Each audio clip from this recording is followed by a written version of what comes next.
Je vous propose à présent, chers auditeurs, de rejoindre Jules pour faire avec lui un petit voyage jusque dans les terres glacées et mystérieuses de l'Islande. Merci Marc. Je t'en prie. Bah justement pour faire, si tu me permets, faire une mini transition aussi. Vas-y. J'ai lu un livre il y a pas longtemps, en fait que j'ai fini avant-hier soir, donc vraiment pas longtemps, qui s'appelle De pierre et d'os. Je sais pas si vous en avez déjà entendu parler, qui est une super belle couverture. C'est un Pas livre. du tout, moi je connais de rouille et d'os, mais je pense que ça n'a rien à voir. Ouais. Non, ça n'a rien à voir. Ça c'est un roman de Bérengère Cournu, qui en fait te plonge dans le quotidien d'un peuple de chasseurs nomades inuits, Mhm. avant que les Européens y aillent. C'est basé sur pas mal d'archives, etc. C'est très peu explicité, c'est-à-dire tout ce qui est des termes, tout ce qui est même des codes sociaux, c'est assez peu explicité, ça te laisse un peu le découvrir par toi-même concrètement, quoi. Ouais. Et ça te plonge vraiment, du coup, dans l'ambiance, dans la manière de voir les choses, et dans les codes culturels de ce groupe. Et ça m'a vraiment... Enfin, j'ai vraiment trouvé ça super intéressant. D'accord. J'hésitais d'ailleurs à faire la chronique d'aujourd'hui là-dessus. Mais bon, je me disais qu'il n'y avait pas trop de quoi tenir une chronique, de juste dire bah ça m'a plu, ou alors de par hasard de paraphraser le bouquin. Donc je me suis dit que j'allais m'abstenir, mais simplement vous Marc. conseiller. Par contre, du coup, non, du tout. Du tout. Par contre, Je vais arrêter ce podcast, oh mon dieu. non, mais moi j'avais pas grand chose à en dire, du coup, en tirer. Je vous conseille simplement, parce que je suis allé rechercher après, il y a une exposition virtuelle sur le site du musée des civilisations du Québec, D'accord. qui s'appelle Des images dans la pierre. Donc c'est une exposition virtuelle qui a commencé en fin décembre 2019. Vous pouvez encore aller voir, D'accord, ok. qui prolonge un peu mon expérience de bouquin, mais qui peut vous permettre de découvrir un peu ces peuples. Que ce soit, enfin, en fait, c'est surtout l'art rupestre du Canada. Ça comprend énormément de cultures différentes, les Inuits en font partie, mais voilà. Dans ce bouquin, pour faire justement la transition, qui est très longue, on voit qu'il y a une très très grande part dans l'univers Inuit, dans en tout cas ce qu'ils en voient et ce avec quoi ils interagissent, avec des esprits, avec un monde qui n'est pas vraiment matériel. C'est vraiment très très important dans les cultures inuites. En tout cas, tu le ressens bien dans le bouquin. Ouais. Et ça me permet du coup de parler d'un autre endroit où les frontières entre le matériel et ce qui ne l'est pas sont un peu poreuses, qui est l'Islande. Alors l'Islande, je sais pas si vous y êtes allé vous-même, c'est un pays qui est très très très très arpenté par les touristes depuis 2010 à peu près. Moi j'ai jamais eu l'occasion, j'aimerais vraiment y aller pour le coup, mais jamais eu l'occasion. Et toi Maxime? Non, pour le coup, effectivement, ça a l'air très sympathique et très joli. Après, c'est vrai que... C'est un pays qui est très très joli, où en fait il n'y a pas beaucoup de gens au final. Il y a 3,4 habitants par kilomètre carré, En même temps, c'est très rocailleux. c'est une moyenne. En fait, la plupart des habitants, c'est-à-dire en fait les trois quarts des habitants vivent en ville. Il n'y a pas de 3000 villes en Islande. En fait, vraiment la principale, mais à très forte dose, c'est Reykjavik en fait, c'est la capitale. D'accord. Donc faut s'imaginer que sur les 355 000 habitants à peu près, les trois quarts sont à Reykjavik. Déjà 355 000 habitants pour un pays, c'est pas énorme. Il y a plus de moutons, vraiment, c'est pas une blague, hein. Il y a des gens qui ont fait des études là-dessus. Il y a plus de moutons que d'Islandais en Islande. C'est assez improbable.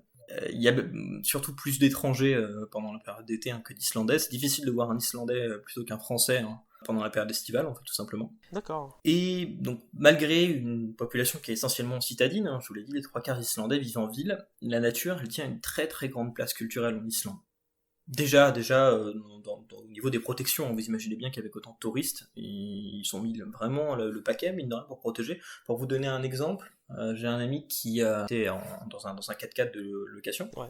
Sur les routes d'Islande, faut imaginer qu'il y a moins d'un tiers des routes qui sont goudronnées en Islande. Il n'y a pas beaucoup de... Faut mieux avoir une bonne caisse pour sortir vraiment de la route principale, en fait, qui fait le tour de l'île. Donc ils étaient dans son 4x4 de location, il y a un autre 4x4 qui se retrouve coincé parce que fallait traverser une rivière, et puis il s'était trouvé coincé dedans, parce qu'ils n'avaient pas pris une bonne voiture. Bon, lui, au lieu d'attendre des plombs, il passe sur le côté, en fait. Un Islandais le voit passer sur le côté, prend sa plaque, appelle, et il s'est pris dans les 1000 euros d'amende, je crois, pour être passé à côté de la route, en fait, tout simplement. Ah ouais, d'accord. Pour avoir détruit les pissenlits. C'est très très carré. Enfin, en même temps, c'est un peu obligé, parce qu'il y a vraiment du monde. Et si tu commences pas à être strict tout de suite, bon, ça peut vite partir en C'est steak. surtout qu'ils ont globalement que après, c'est le ça. bordel, quoi. Enfin, ils ont très peu de ressources naturelles ou autres. Donc, Mm. si jamais on commence à pourrir leur île, Mm. Ouais, tu voilà. m'étonnes. Ah oui, très, très clairement, très clairement. Mm. Et donc ça, c'est juste un exemple pour montrer que déjà, dans les faits, c'est un rapport qui est très fort et qui est assez drastique au niveau de la protection. Mais c'est aussi un pays qui est assez particulier par rapport à la puissance et à l'imprévisibilité de son environnement. Donc vous savez que l'Islande, c'est un pays volcanique. Mhm. En fait, c'est tout simplement de la lave qui s'est faite au niveau d'une plaque. Hein. En fait, au milieu de l'Islande, vous avez la jonction entre la plaque la plaque américaine et la plaque européenne. D'accord, ok. Donc vous avez un espèce de rift en plein milieu de l'Islande qui est censé s'agrandir de plus en plus. Bon, alors c'est pas très perceptible, hein. C'est de l'ordre de la poussée de l'ongle. Ah oui, d'accord, ok. Donc oui, donc c'est pas immense, hein. Et voilà, vous avez un petit rift, et donc c'est toute cette lave qui va créer l'Islande, et des volcans et autres. Il y a assez souvent des éruptions volcaniques. Vous vous rappelez sûrement en 2010 de l'éruption de l'Eyjafjallajökull. Ouais, ça a créé un film avec Danny Boone d'ailleurs. Exactement, un très mauvais film. mais j'applaudis la performance de l'avoir compris. Merci, je me suis entraîné. Ouais, franchement, ouais, c'est grave bien joué. Donc d'ailleurs, on dit Eyjafjallajökull, mais en réalité, c'est pas vraiment l'Eyjafjallajökull, c'est l'Eyjafjalla, qui est le volcan qui est sous le glacier. Jökull, c'est le glacier. Ah, En fait, quand tu dis l'éruption de l'Eyjafjallajökull, c'est comme si tu disais l'éruption de la mer de glace. Ça n'a pas trop de sens, mais bon, tout le monde s'y retrouve. C'est très poétique, mais c'est vrai que ça n'a pas trop de sens. Donc ça, c'est des éruptions volcaniques qui modèlent constamment le paysage. Il y a des pans entiers de l'île qui se voient balayés des fois par des vraiment grosses débâcles glaciaires qu'on appelle des yuks. Si vous voulez, vous avez un glacier qui est sur un volcan. Quand le volcan commence à chauffer, ça commence à réchauffer la glace. Et vous avez des poches d'eau qui vont se faire sous le glacier. Il suffit qu'il y ait un pan du barrage de glace qui pète, et vous avez toute l'eau du barrage, enfin toute l'eau en fait du lac sous glaciaire qui va se vider d'un coup. Ça dévale la pente, ça emporte tout, ça fait des espèces d'immenses traînées de boue qui vont tout emporter. C'est quelque chose qu'on voit beaucoup au sud de l'Islande. Quand ça arrive, quand il commence à y avoir quelques signes avant-coureurs, tous les portables qui sont à peu près dans cet espace-là reçoivent un message pour leur dire de partir au plus vite. D'accord, oui. Donc ça, les touristes le savent pas forcément d'ailleurs, mais faut vraiment faire attention, surtout que c'est l'endroit le plus touristique dans ce coin-là. Donc une île très accueillante. Quoi. Exactement, au final en fait c'est assez pareil, donc j'allais finir là-dessus pour ça. Vous avez peut-être entendu parler de l'île de Surtsey en Islande. Non, pour le coup. C'est une île qui est assez intéressante parce qu'elle a été créée en 1963, en quelques semaines. Elle a popé de la mer en quelques semaines, et donc elle est assez intéressante aujourd'hui pour les scientifiques parce que ça nous permet d'étudier comment est-ce que la vie peut s'y implanter. Mais voilà, en quelques semaines, vous avez une île qui s'est formée par phénomène volcanique. Donc voilà, c'est vraiment un pays avec une nature qui est très très forte, très omniprésente et très imprévisible. Donc c'est pas tant étonnant au final que les Islandais ils aient entretenu un lien assez fort avec leur milieu naturel. On parle aussi des hivers rudes, des conditions difficiles, phénomènes imprévisibles, je vous en ai parlé avant. Alors les Islandais, ils ont donc rapidement eu conscience de faire partie de leur environnement, d'y prendre part, de vivre avec, si vous voulez, comme une espèce d'entité, un personnage en quelque sorte, qu'on peut craindre et qu'on peut essayer d'apprivoiser en quelque sorte. D'où une certaine intimité avec ce paysage. Et ce rapport à la nature, il est donc essentiellement culturel. Le paysage, il est vu, il est perçu, notamment en fonction du regard qu'on lui porte et du degré d'appropriation. Avec l'islandais, c'est très très fort. Donc c'est une construction sociale qui est chargée de références naturelles et culturelles. Ce qui explique pourquoi on peut l'investir de puissance surnaturelle, en fait. Oui. Surnaturel, quelque chose qui est surimposé au naturel. Quelque chose de plus, en fait. Une traduction de ce qu'on peut voir. Et c'est pour ça que le surnaturel, en fait, en Islande, structure énormément le paysage et permet d'identifier des permanences. Alors tout ça, ça peut paraître assez... ça peut faire assez branlette intellectuelle, mais en réalité, c'est vraiment quelque chose de très fort en Islande. Et qui va se retrouver dans énormément de choses que je vais vous expliquer juste après. Alors, vous avez sûrement entendu déjà parler des trolls, oui. Notamment en Norvège, ils sont très connus en Norvège. En Islande, ils sont connus aussi, mais c'est pas vraiment les mêmes trolls. Les trolls islandais, ils sont davantage liés aux Rotnar. Je sais pas si vous en avez déjà entendu parler, les géants de glace des mythes nordiques. C'est des géants d'apparence grotesque, souvent malveillants, qui ont la particularité de se changer en pierre s'ils se voient rattrapés par la lumière du jour. Ah, c'est les trolls du Seigneur des Anneaux, du coup. En fait, le Seigneur des Anneaux, c'est beaucoup basé là-dessus, exactement. Et du coup, en fait, il y a pas mal de formes géologiques en Islande, notamment héritées donc, de ces phénomènes volcaniques qui sont identifiés comme étant des trolls. Et c'est D'accord. assez intéressant à voir. On peut vraiment faire un tour des trolls d'Islande. Moi, quand j'étais allé, j'avais essayé de le faire. J'avais un peu traîné mes potes malgré eux pour aller voir les trolls. Bon, il y avait un gros caillou, bon, voilà, ça les faisait rire 2 minutes, mais C'est bon voilà. génial quoi, d'aller mais- voir des trolls. Enfin, c'est... Ah oui, moi ça m'a fait beaucoup rire. Vous avez par exemple la plage de Vik. La plage de Vik, donc, qui est une des plages les plus connues d'Islande, une plage de sable noir, totalement noir, et à l'horizon, au niveau de la mer, vous avez une rangée de pics, mais quand je vous dis des pics, ça doit atteindre 20-30 mètres de hauteur, qui d'un coup de la mer. Et ça, voilà, c'est des trolls en fait. D'après la légende, c'est des trolls qui allaient chercher un bateau pour le couler. Et la bataille a duré des plombes, et au final, ils se sont fait rattraper par le jour, et ils sont tous finis en pierre. Aujourd'hui, on peut les observer depuis la plage. Donc c'est quelque chose qui est super important dans le paysage. Mais encore les trolls, ça reste assez anecdotique. Je veux dire, c'est des sommets qu'on voit, voilà, c'est quelques structures de pierre par-ci par-là. Il y a énormément de légendes, mais au final, on peut résumer plus largement ce côté un peu folklore et mythe islandais par le Huldufólk. Alors le Huldufólk, ça veut dire peuple caché en islandais. D'accord. C'est des êtres chtoniens, donc de la Terre, qui sont communs à peu près à l'ensemble du monde scandinave, qui sont censés provenir de la famille des nains. D'accord. Donc ils vivent dans les grottes, les collines, les roches isolées. Et en fait, ce qui est intéressant avec le Huldufólk, c'est que c'est un monde qui est autour de nous, mais qu'on ne peut pas voir. En fait, ils sont strictement invisibles. Il n'y a que certaines personnes, qu'on appelle des scans, je ne sais plus, j'ai paumé le nom, et je ne l'ai pas noté, qui sont comme des médiums, si vous voulez, et qui ont la capacité de naissance de voir et de communiquer avec ces peuples. Par contre, ils interagissent pour de vrai. D'accord. D'où le fait qu'ils soient importants en Islande.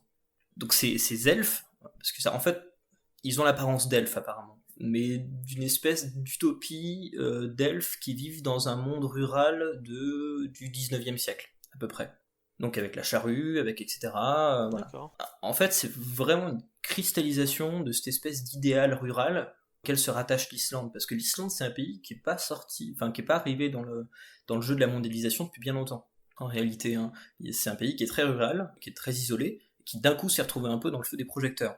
Donc c'est assez intéressant en Islande parce que il y a tout ce moment où on passe d'un moment où un folklore est très très prenant, les gens y croient vraiment, à un moment où on va folkloriser un peu ça, le rendre un peu touristiquement sympa, et au final commencer à plus y croire trop, quoi. Ça devient plutôt un argument touristique qu'autre chose. Donc on est vraiment dans cette transition-là, et c'est assez intéressant à regarder. Alors, quand je vous disais, ça fait partie du quotidien, c'est une croyance qui est tellement ancrée en Islande qu'une étude qui avait été faite par l'Université d'Islande, qui avait été lancée en 1978, depuis les chiffres ont largement changé, avait montré que 54% des Islandais croient en l'existence de ce Huldufólk. D'accord. 40 personnes disent avoir eu des rêves prophétiques, 55% des personnes auraient eu des présages, 40% sentent la présence des esprits, 35% considèrent avoir déjà habité dans une maison hantée, etc., etc. Ah oui, d'accord. Donc c'est vraiment, quand vous allez en Islande et que vous demandez à un vieux de la vieille à Reykjavik s'il croit au Huldufólk, vous avez 2 chances sur 3 de vous prendre une tarte parce qu'il va croire que vous foutez de sa gueule. Et si vous avez la chance restante, il pourra peut-être vous en parler à côté. Mais c'est vraiment quelque chose de très fort en fait. C'est tellement fort que les puissances publiques doivent en tenir compte. Pour vous donner un ordre d'idée, à Reykjavik, donc, qui est quand même une ville, vous imaginez, avec une pression foncière qui est super importante. On parle donc de la quasi-survie de l'Islande. L'Islande est devenue ultra touristique. Ouais. Donc en fait, c'est une ville qui grandit énormément en ce moment. Et pourtant, des fois, vous baladez dans Reykjavik et vous allez voir qu'entre 2 maisons, il y a un énorme caillou avec des arbres, des hautes herbes et rien. Et pourtant, on est quasi au centre-ville. D'accord. Je dis, putain, il doit y avoir une pression foncière de malade. Pourquoi personne a foutu une maison dessus, en fait, ou un centre commercial ou autre? Bah parce qu'en fait, c'est pas un lieu normal, ça s'appelle un alfastadir. C'est un lieu à elfes. Ah. C'est un rocher dans lequel, apparemment, les elfes sont censés vivre à l'intérieur. Donc il est hors de question d'y toucher. Et ça, les puissances publiques se l'approprient totalement. Ils vont jusqu'à demander des fois à des voyants, des skins, de parler au peuple caché avant de faire des entreprises de travaux publics, pour être sûr de ne pas les contrarier. Putain, c'est génial.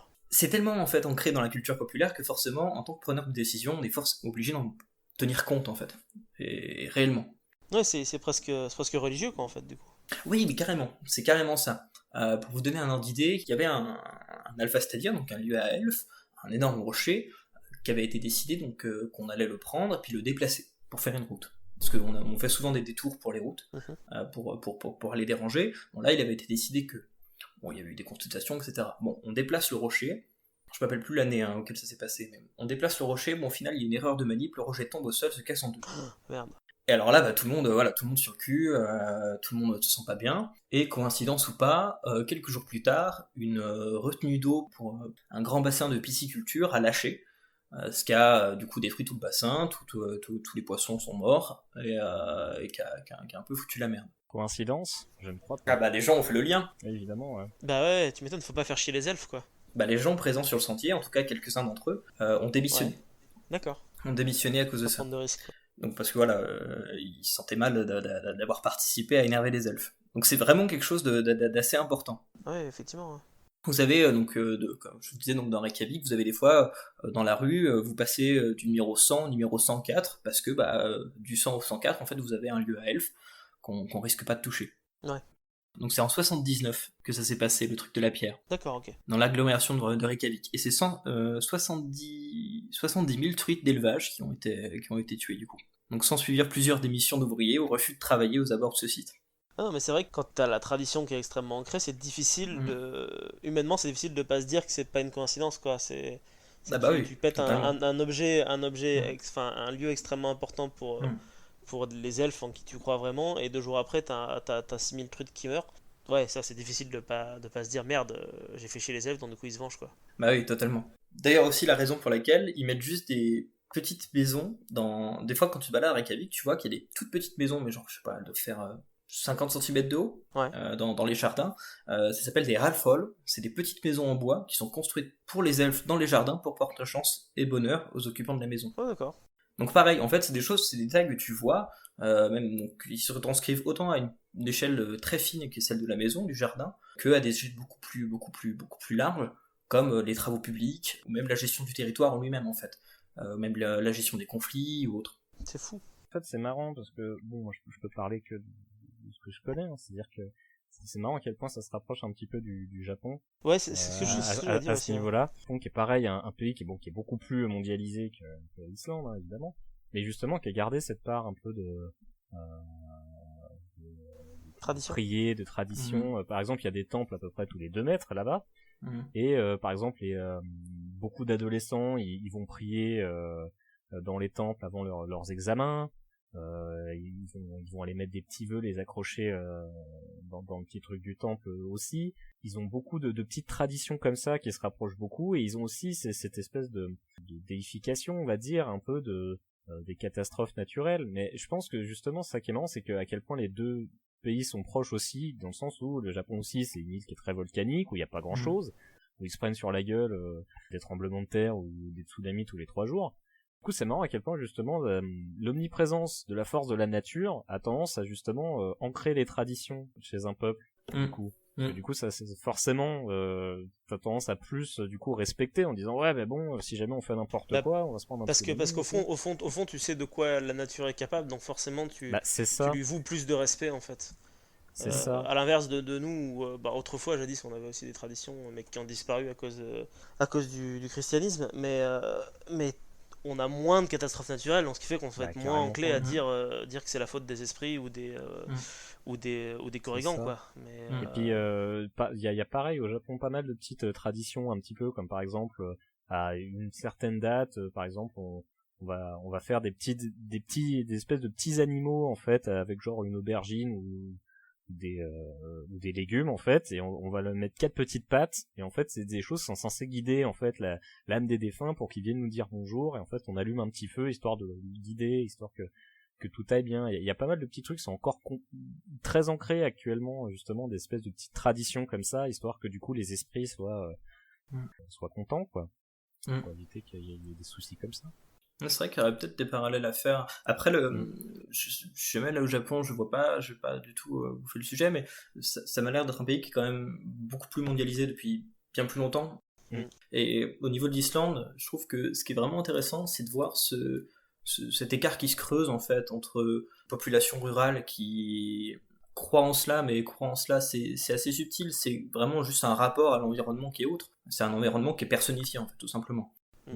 Qui implique une conduite à avoir, des codes culturels à avoir, et puis une masse de touristes qui arrivent, et qui va entraîner soit tout simplement un abandon de ça, parce que ça le fait pas en fait de dire que tu crois aux elfes, ou même de croire aux elfes, quand la majorité des gens qui viennent au final pendant la saison... Ils se foutent de ta gueule aussi. Voilà, c'est ça. Il y a un moment donné où du coup ça disparaît aussi à cause de ça. Et puis d'un autre côté, il y a aussi une certaine folklorisation du truc.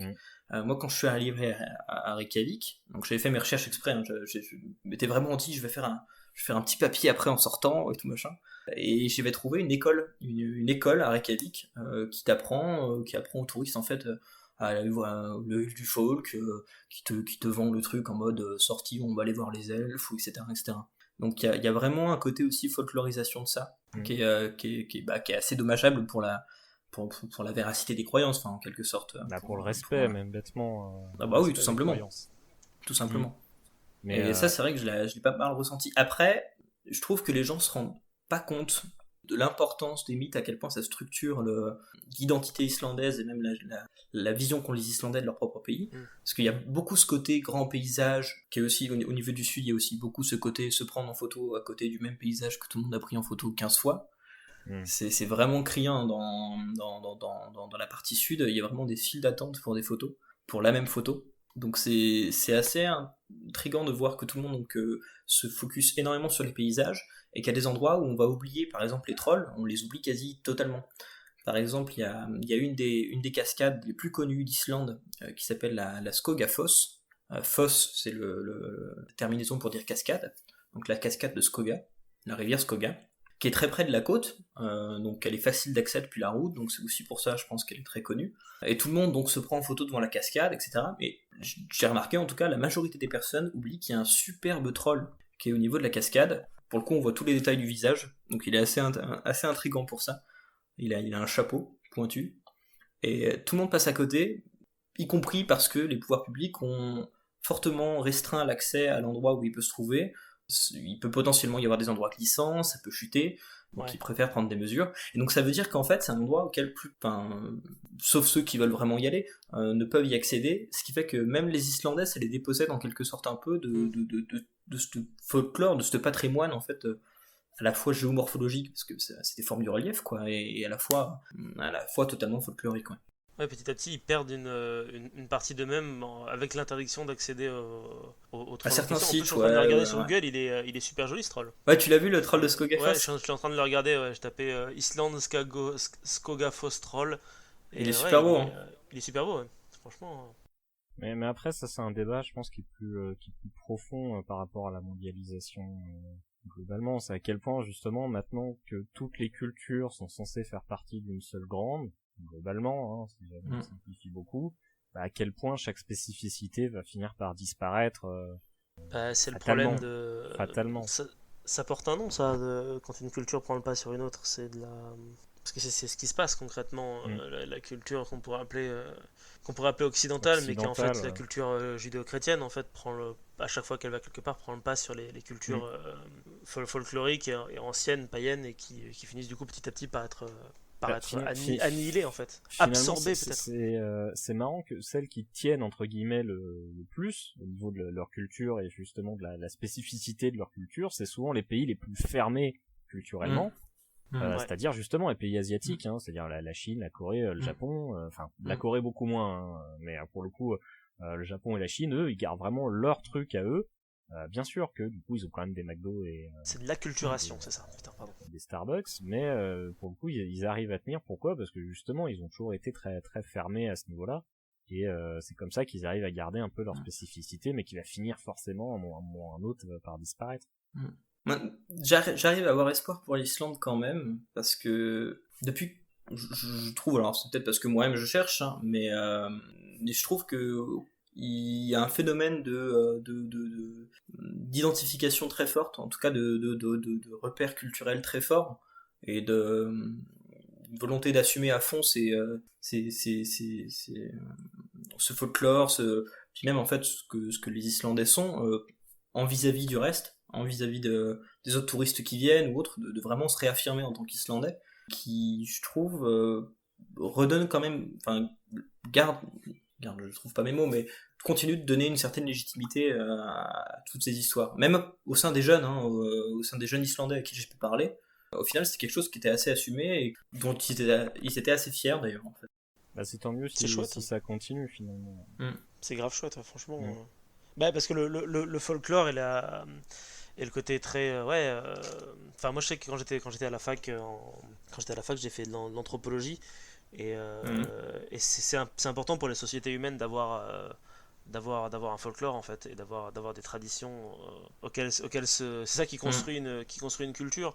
Et c'est vrai que nous, en tout cas en France, quand tu parles à quelqu'un des folklores français, les gens ont complètement enfin ça, là comme ça, balancez-moi un folklore de chez vous, je suis pas sûr que vous en ayez un tout de suite. Non, j'avoue que là, pour le coup. Alors que pourtant, autrefois, dans chacune des régions, il y avait des folklores qui étaient très qui se ressemblaient certes, mais et c'est rigolo parce que t'as l'impression qu'en tout cas en France, il y en a certains qui s'en sont sortis. Les Bretons se sont plus sortis que les Auvergnats, par exemple, en termes d'expansion de folklore. Pourquoi, tu vois, mais c'est assez rigolo de constater qu'il y en a qui s'en sortent mieux que d'autres et que c'est souvent ceux qui sont le plus accros à leurs origines en fait. Voilà, mais c'est une histoire de nationalisme entre guillemets. Là pour le coup, c'est plutôt du régionalisme, on va dire. Mais c'est vraiment, il y en a qui c'est devenu régionalisme. Qui mettent vraiment un point sur la table en disant non, nous on est Bretons. Mais parce que c'est important, parce qu'en fait c'est à un moment donné t'as l'impression que l'est arrivé, on a dit il n'y a qu'un choix, soit vous rentrez dans le moule et tout le monde suit la même route, soit vous restez dans vos petits coins de merde, mais au bout d'un moment vous ferez bouffer. Alors qu'en soi tu peux garder ton folklore tout en restant groupé en fait. Je pense que c'est plus insidieux que ça en fait. C'est ça le non, bien sûr, danger après, de tout ça, c'est que c'est imagé parce que ça s'est fait petit à petit. Et encore que non, ça s'est pas vraiment fait petit à petit. C'est si je dis pas de bêtises, pendant la Troisième République, il y a vraiment eu ce moment où l'État français s'est dit non, mais on va supprimer les patois et tout le monde va apprendre le français, on va créer l'école de la République et il y aura vraiment ce côté où tout le monde va devenir un bon petit républicain et on va oublier les folklores du passé quoi en fait. C'était un peu une obligation dans le sens si jamais tu veux c'est le but de créer une nation quoi en fait. Si tu veux faire avancer tout le monde dans un même sens, faut qu'ils aient la même base. Et c'est bien triste je suis d'accord. Mais après justement c'est ça qui est intéressant, c'est que au final la solution ça serait pourquoi pas tu peux avoir une base commune mais en gardant tes spécificités en fait. Et ça je pense que c'est possible concrètement. La preuve en est, c'est que de ce que tu nous as dit visiblement Jules, en Islande ils sont quand même dans le monde, puisque de nos jours tu peux plus ne plus être dans le monde, encore que ça a peut-être changé maintenant, mais ils gardent quand même leur spécificité et ça c'est beau. Même chose pour les Japonais au final, Max. Il y a l'idée que tu peux t'en sortir et garder ton folklore pour toi et en même temps pouvoir rester un peu avec les autres. Après c'est utopique parce que je suis un sale hippie de merde, mais j'aimerais bien être aussi optimiste. Le problème c'est que d'après moi, au fur et à mesure, dans tous les cas, ça va forcément se lisser. Peut-être. Comme je disais, de manière plus insidieuse, c'est au fur et à mesure du temps, mais oui, non, bien sûr, c'est vrai que quand justement les gars ils auront plus de place et qu'il faudra rouvrir un Starbucks parce que finalement il y en a que 3 dans le pâté de maison et que c'est pas assez, ils verront leur pierre et puis ils diront est-ce que c'est si important que ça? Nous on a besoin de café hors de prix. Ouais, mais non, parce qu'après ils détruiront la pierre et les elfes ils feront en sorte que le café dans le Starbucks il soit dégueulasse. Oui, mais il est déjà dégueulasse, donc je veux dire au bout d'un moment ça changera rien. Ce qui est bien, c'est que du coup, justement, par exemple, il n'y a aucun McDonald's en Islande. Ça, on peut le noter. Oh, intéressant. Putain, la résistance de ouf. Le dernier McDonald's d'Islande a été fermé après la crise de 2008. Ah ouais. Parce que McDonald's a considéré que ça valait pas le coup. Et du coup, les Islandais j'adore ce peuple, je les trouve vraiment trop drôles. Ils ont acheté, il y a un mec qui a acheté le dernier Big Mac du McDonald's avant qu'il ferme. Ouais. Et ce Big Mac a été mis sous verre et a été mis à l'hôtel de Reykjavik. Donc on peut aujourd'hui voir le dernier Big Mac d'Islande. Et qui n'a pas changé. C'est un burger McDonald's. Il restera comme ça à vie, quoi. Voilà, c'est plastique, quoi. On peut aller en Islande pour faire du tourisme par rapport au dernier Big Mac c'est incroyable. Non, mais ça, en vrai, c'est marrant, ça, tu vois, dans le sens où les gars, finalement, ils s'en foutent, quoi. Avoir un McDo, on s'en fout. Moi, je sais que par exemple, là, justement, en période de déconfinement, il y en a plein qui disent on va pouvoir retourner à McDo. Ouais, moi, c'est pas la première chose que je vais faire. Bah non, carrément pas. Dans le sens, oui, bien sûr, j'en fais un de temps en temps, comme tout le monde, hein. Mais après, le truc, c'est que c'est tellement justement McDo ou Starbucks ou tout ce que vous voulez, hein. C'est tellement finalement cette espèce de représentant du capitalisme à l'américaine, vraiment de cette espèce d'hégémonie culturelle américaine. À gros burger contre dollars. Voilà. Vous voulez pas un peu de liberté? Pareil que vous avez du pétrole.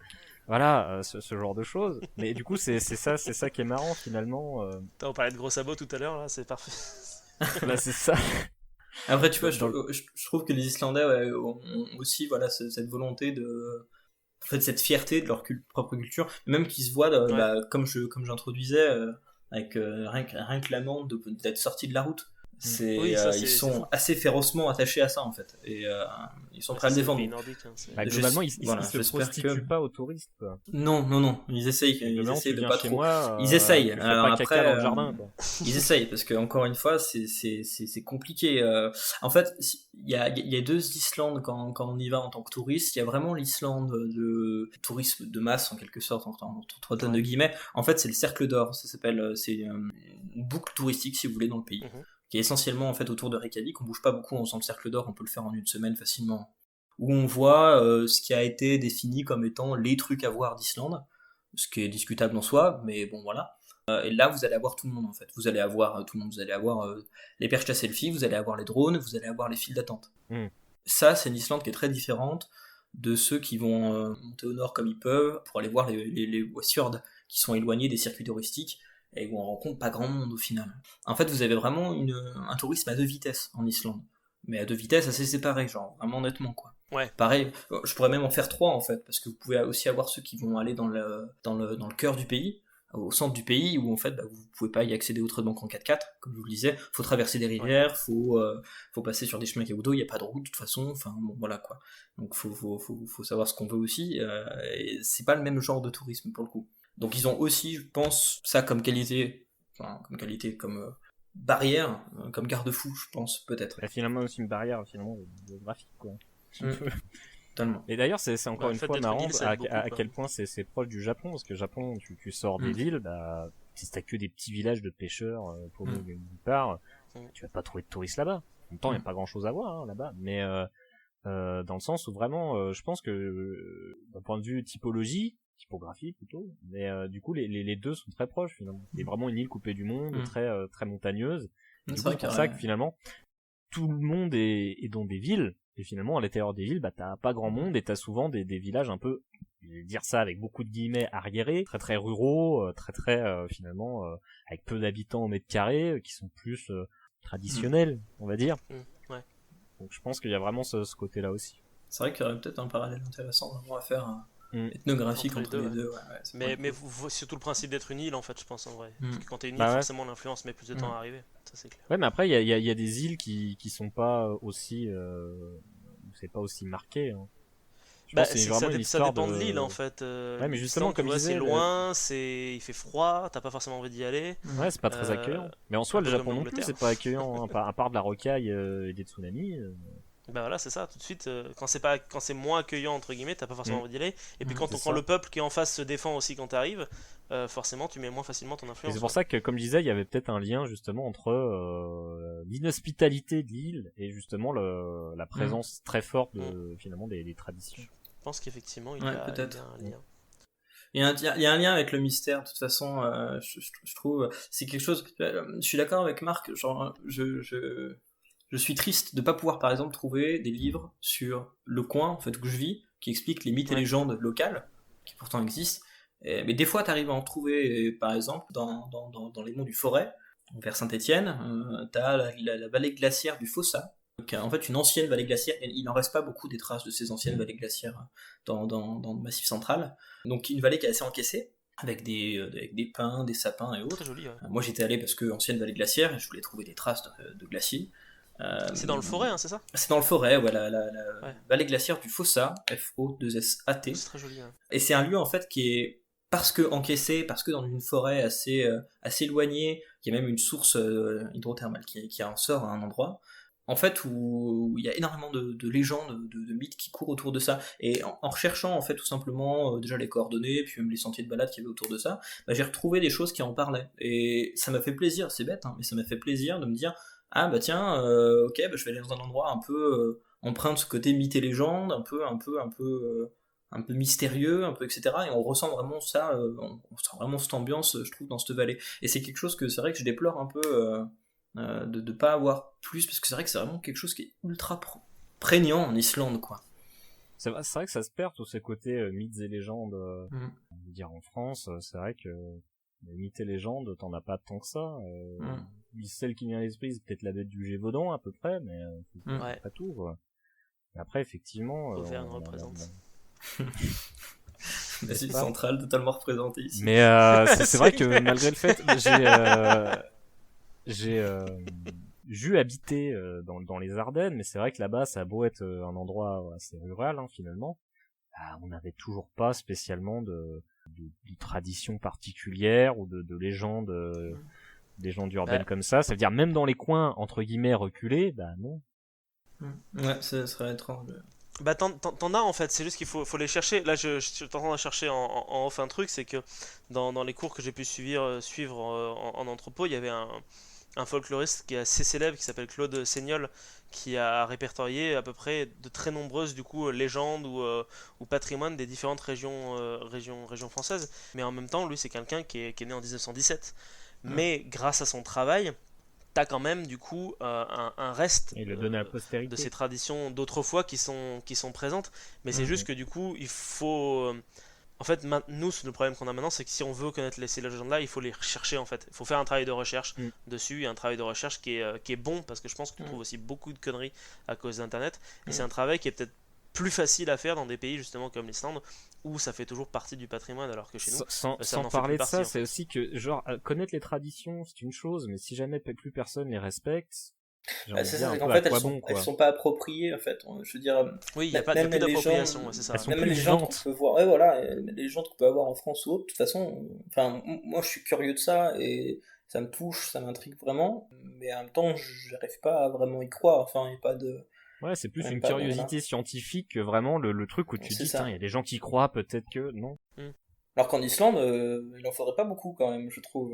Il y a vraiment une ambiance qui est particulière en fait, qui te met assez dans, enfin qui te met. Ouais, mais c'est parce qu'en fait, je pense qu'il y a ce côté aussi de quand t'as un énorme groupe de personnes qui ensemble vivent dans un endroit et croient ensemble à quelque chose, forcément toi, quand t'es la personne secondaire qui arrive et que tu ressens cet effet-là, je pense qu'il y a un effet, il y a un effet, je pense, sociologique qui fait que du coup, t'es plus apte à rentrer dans le moule. À rentrer dans le moule et à se dire, ok, ces gens-là ont peut-être raison en fait. Ah oui, mais ça, c'est dans tous les cas, c'est mathématique. Hein, je veux dire, alors qu'à l'inverse, je pense qu'un Islandais viendrait je sais pas, n'importe où, mettons, il finirait par à Lyon, il va dire, tout. faites attention aux trolls, tout le monde va se foutre de sa gueule. Et du coup, petit à petit, il se va dira, putain, ouais, en fait, c'est moi qui suis con, désolé les gars. On va plutôt aller mettre un lumignon à la fenêtre pour pas que la peste arrive chez nous. Tu vois, oui, ou ouvrir sa fenêtre et applaudir. Pardon. Je veux dire, les gens. Trop tôt, Maxime. Oui, bah quoi, moi ça m'a cassé les couilles. Mais du coup, pour boucler avec ça, si ça vous tente. Ouais. Oui, vas-y. Je voulais simplement finir sur 2 recommandations si vous devez aller en Islande un jour, ou si vous pouvez, ou si vous voulez. J'espère pouvoir un jour, sérieusement. Ouais. Bah, je vous conseille de mettre dans votre sac un petit livre qui s'appelle A Traveler's Guide to Icelandic Folk Tales alors par contre le nom islandais, je vous avouerai que je me suis pas entraîné à le lire celui-là, donc ça, avec ma prononciation française, ça va faire John Hjalmarsson, qui est un petit livre en fait donc de voyage, qui va vous expliquer par lieu, par endroit où vous vous trouvez, quelle légende va s'attacher à cet endroit, va expliquer sa formation, va expliquer en fait ce que vous voyez. Et parce que c'est que des choses qui sont pas, enfin il n'y a pas de panneau, il n'y a rien en fait, des fois il y a très succinctement des traces, mais mine de rien je trouve que c'est un bouquin dont moi je l'avais pris quand j'y suis allé, et c'est vraiment intéressant parce qu'il vous donne une autre lecture en fait de ce que vous voyez. Il vous ancre en fait dans cet univers de mythe qui est prégnant partout en fait. Vous verrez que des histoires, il y en a assez peu qui sont sélectionnées au total, hein. Il y en a tellement de toute façon là-bas, mais elles sont assez représentatives et elles vous immergent à fond là-dedans en fait, parce que vous vous baladez dans le bouquin pour de vrai en fait, vous vous baladez en Islande, donc voilà, vous allez de point en point et vous découvrez en fait des légendes en même temps que vous découvrez de super beaux paysages à prendre en photo. D'accord. Donc ça c'est la première recommandation, la plus importante par rapport à ce que je viens de dire. Et enfin, la deuxième, c'est si vous allez en Islande, n'oubliez pas d'aller dans les sources d'eau chaude naturelles. Il y en a plein qui sont gratos. Alors au Japon aussi, et c'est le feu. Et c'est exactement le feu. C'est tellement bien. N'allez surtout pas dans l'usine à touristes de Reykjavik avec c'est Blue Lagoon où vous allez payer 80 €, je sais plus l'entrée. Bon bref, non mais c'est une connerie sans nom, mais qui est près de toute façon de l'aéroport, donc ça marche bien. Forcément. Prenez une voiture de location, partez à l'aventure à regarder un peu les mythes et légendes et lisez le bouquin, les pieds au chaud dans l'eau à 40 degrés avec la vue sur le fjord. Et ça, il n'y a rien de mieux pour visiter l'Islande et s'immerger, je pense. Pour le coup, moi au Japon, j'avais fait une heure de voyage en bus pour arriver dans un petit ryokan, donc un petit hôtel traditionnel japonais au nord de Kyoto. C'était le dernier arrêt de la dernière ligne de bus qui allait au loin. On arrive dans un village, il y a 4 bicoques dans le machin. Tu regardes, il n'y a pas une personne à la ronde. Mais t'arrives dans le machin, t'as des petits bains en extérieur où en fait tu sors dehors. On était en octobre donc il faisait un peu froid. C'était trop bien. Tu vois les arbres un peu dans la pénombre et tout. T'es tellement bien. Ouais, carrément. Pareil pour l'Islande. Écoutez les gars, merci de vos conseils. Si vous avez rien d'autre à rajouter vis-à-vis de ça, je pense que ce sera notre mot de la fin. C'est un beau mot de la fin qu'un appel au voyage en ce premier jour de déconfinement. Tout à fait. Voyager. Oui, je pense que c'est aller voir le monde. Ouais. Et le monde, c'est pas les attrapes touristes, c'est pas prendre une photo devant un temple. C'est ça, c'est pas là où on chope des virus et où on mange du pangolin. Non, voilà.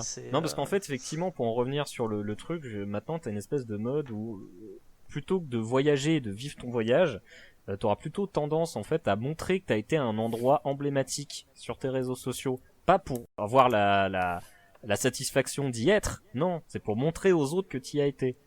Et ça, je trouve ça dommage. Je trouve d'ailleurs que le meilleur exemple pour ça, c'est Trolltunga. Je sais pas si vous connaissez, en Norvège. Non.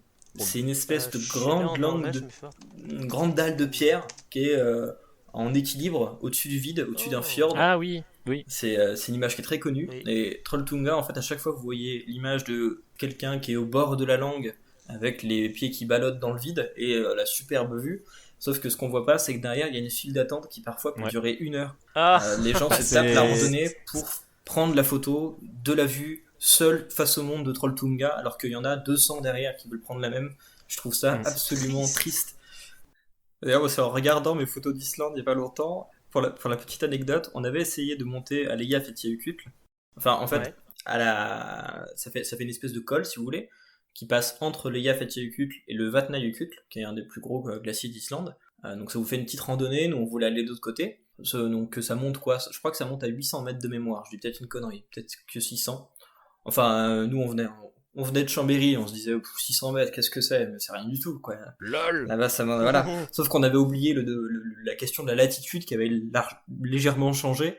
Et en fait, on a très vite compris que c'était difficile dans la période de l'année où on était. Je crois qu'on était en avril, un truc dans le genre, avril et mai. Et en fait, il a commencé à neiger. Alors, on a très vite senti la neige. Puis il a commencé à neiger en plus. Au bout d'un moment, on était fatigué. Ça durait des heures. On avait les pieds dans la neige. Enfin bref, on était tous un peu fatigués. On suivait des poteaux avec une petite couleur au bout qui nous donnait le chemin. Donc on suit. On arrive au sommet du col. Et là, les poteaux disparaissent, il n'y a plus de poteaux. Donc on était perdus, il devait être 4h du matin ou 3h du matin, je sais plus. Bon, là-bas en Islande, de toute façon, ça change pas grand-chose, il fait quand même jour. Mais on était fatigués, on était tout en altitude, il n'y avait que nous, il faisait très froid, on avait un pote qui commençait vraiment à galérer. Bref, on a commencé à se dire, ça devient compliqué, on sait pas trop comment on va faire. Et là, au loin, on a vu comme une espèce de... entre deux rafales de neige, on a vu une espèce de petit triangle noir. On s'est dit, c'est peut-être un cairn. On va aller regarder et tout. Et en fait, il s'est avéré que c'était un refuge ouvert qui a pu nous accueillir pour la nuit. C'était vraiment une très très bonne découverte qui nous a fait énormément plaisir. Et là, en regardant les photos il n'y a pas longtemps, on a vu qu'au niveau quand tu fais un zoom sur la première photo qu'on a pris en fait du refuge de loin, tu sais, tu fais le fameux zoom que font tous les chercheurs de fantômes sur les photos du 19e. Donc tu zoomes.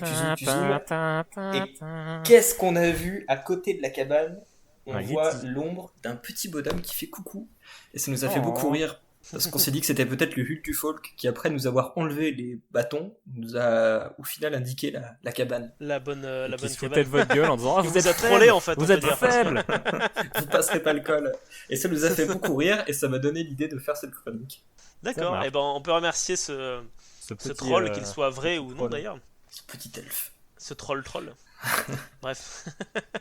Si ce petit instant passé en notre compagnie vous a plu et que vous avez envie d'en passer d'autres avec nous, eh bien n'hésitez pas à vous abonner, mettre un petit pouce bleu, partager la vidéo ou encore nous suivre sur les réseaux sociaux. Sachez que vous pouvez aussi écouter cet épisode dans son entièreté et pour cela vous n'avez qu'à vous rendre dans la description de la vidéo. Je vous dis à très bientôt pour à nouveau écouter un petit peu de tout et surtout un petit peu de rien.